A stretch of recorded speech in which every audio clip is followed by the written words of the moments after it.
I'd like to introduce our first reader, who I'm really excited to introduce. She's a clinical psychologist in private practice and media, Julia Mayer.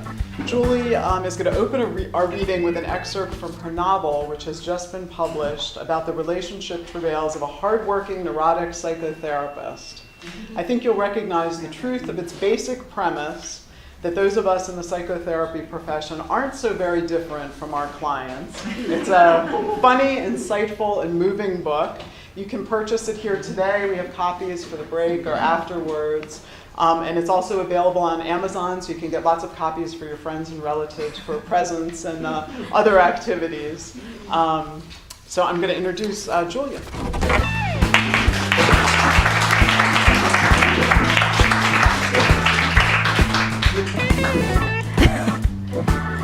It is so great to be here in this beautiful gallery, surrounded by beautiful, colorful art. I'll be reading a couple of colorful excerpts from my new novel, A Fleeting State of Mind. It's about a woman in her mid-30s named June, a depressed, very anxious, neurotic psychologist. She treats women with relationship problems, and she has relationship problems of her own. She's in a bad relationship with a boyfriend of 5 years named Phil, who can't make a commitment. June, in this first excerpt, is beginning to realize that she needs to do something about that. But she's afraid of being alone again. To cheer herself up a little, she decides to wear an old, colorful dress that she'd bought years earlier at a street fair to her next date with Phil. June realized that she loved color. It had powerful, mood-affecting properties. Lately, she'd noticed that when she wore something colorful and attractive and received compliments and looks, she felt better. She truly enjoyed the puzzled expression on Phil's face when he saw her, too. His expression changed to irritation, and he said, "What's the matter with you? Why are you wearing that old thing? You look ridiculous. Are you trying to send me some kind of mysterious message, like you have no money for clothing?" June's heart sank. She could have slapped her own face for still wishing and hoping that maybe he'd say something that she needed or longed for him to say. What was the matter with her? She felt embarrassed and ashamed. The phrase, "he doesn't love me," was ringing repeatedly in her head like a car alarm in the middle of the night. She considered turning around without a word and leaving, but couldn't do it. He would know that he'd hurt her. She couldn't permit that. She had to recover quickly. His eyes scanned her face. June watched him looking at her and was struck hard by the knowledge that he hardly knew her. He had no spontaneity and so little humor. He seemed smaller, more immature, so constricted, and just a little bit repulsive. Although she couldn't help feeling some sympathy for him. For him to behave in such a cutting, mean way, he must have felt threatened by her. And all she had to do was wear an old, colorful dress. Who would have imagined that she had that kind of power in her? They had always silently agreed that she was at his mercy. She supposed he could see that something in her had altered in some subtle, indefinable way. He wanted to squash it, humiliate her into retreat, and make her feel insecure so that she'd need his support. He had nothing of which to accuse her. June had not been untrue or disloyal in any way. However, it was clear as day to them both that the cement of her loyalty to him had cracked. An irreparable pothole had formed, maybe even a sinkhole. Perhaps they were both feeling sad and angry about it. June knew she was, and Phil clearly was feeling something. June made herself smile a bit, sat down and said, "You seem upset." She was pleased with herself for coming up with such a psychologist's response in her own life. "I'm not upset," predictably left his lips before she had finished. "But I remember that dress when you showed it to me years ago, and I gave you my opinion of it then. Knowing my view of it back then, why would you wear it with me now? What's going on? Is it a joke or something else?" That would explain why she never wore it. "It is definitely not a joke," she said, a little too seriously. "Then what is it? What would you call it in your professional opinion? Regression?" "I would call it a dress." Clearly, he was looking to offend her. Just use a technical term, make sure you use it incorrectly, and watch the psychologist go ballistic. So June lost her control a little bit. "What do you care what I wear? I've never seen this much emotion from you about anything having to do with me, not in all 5 years that we were together." She hadn't wanted to make it sound like it was already over, but that was how it came out of her mouth. Phil looked startled and paused, visibly calming himself down. June could read the mental message crossing his face. "Calm down now, Phil." Somehow, it worked for him like it never worked for her. He said, "I was surprised. I thought you had just gone shopping for new clothes, and here you show up in an old rag.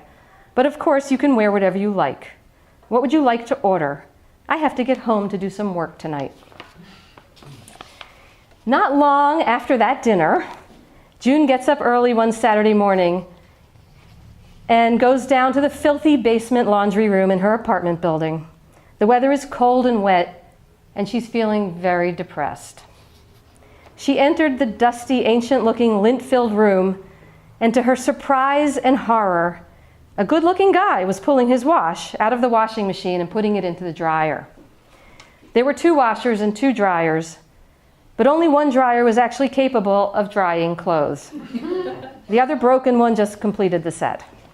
He smiled at June and said, "Good morning," and announced that he was glad that he was not the only person who woke up early on a Saturday morning. June made some mumbling, self-deprecating remark along the lines of, "If you can call this awake."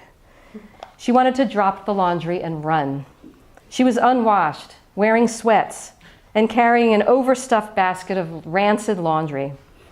She wanted to tell him that she can look a lot better than she did at that moment.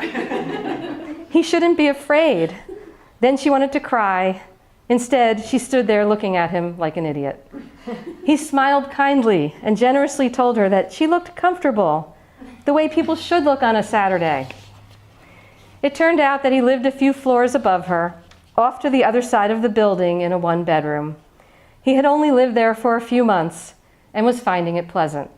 He asked June if the doorman spoke any English at all. She heard herself say, "Only if he really wants to." The entire time he spoke, she secretly did deep breathing relaxation exercises and told herself that his girlfriend was upstairs, sitting in a skimpy negligee, in that roomy 1-bedroom, awaiting his return. He had dark hair, striking bright green eyes, and a look of intelligence. It was difficult for June not to stare into his eyes, which were so lovely and intense. When would he mention his girlfriend, engagement, wife, gay partner? The sooner the better. Someone like this could not possibly be single. Not that it would have made any difference if he were. She stuffed as quickly and privately as she could in the closet-sized room filled with large machinery, her underwear, bras, socks, etc., into the washing machine that he had just emptied. He had left the lid open for her. Obviously a gentleman. She did it as they spoke, becoming lightheaded and mentally having a simultaneous second conversation inside her own head and attempting to keep the 2 conversations separate. And she was trying to look relaxed and natural, like this was an everyday occurrence. She forced everything into one load, cramming it in like her life depended on it. She felt as if she had crammed herself into the washing machine, and it was running on the hot water cycle, warm water rinse with too much bleach. They talked for the entire wash cycle.